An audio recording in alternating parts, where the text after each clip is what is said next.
بسم الله الرحمن الرحيم. الحمد لله الذي أنزل على عبده الكتاب ولم يجعل له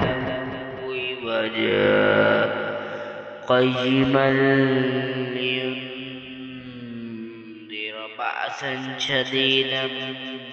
من لدنه ويبشر المؤمنين الذين يعملون الصالحات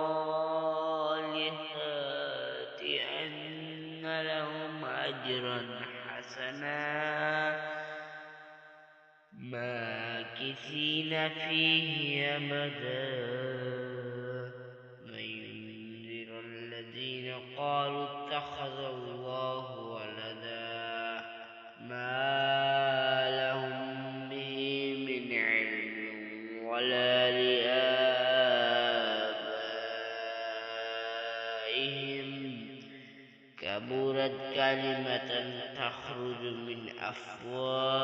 أفواههم إن يقولون إلا كذبا فلعلك باخع نفسك على آثارهم إن لم يؤمنوا بهذا الحديث أسفا إنا جعلنا ما على الأرض زينة لها لنبلوهم أيهم أحسن عملا وإنا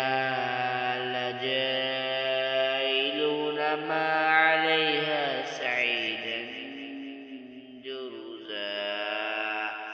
أم حسبت أن أصحاب الكهف والرقيم كانوا من آياتنا عجبا إذ أوى الفتية إلى الكهف فقالوا ربنا آتنا من لدنك رحمة وهيئ لنا من أمرنا رشدا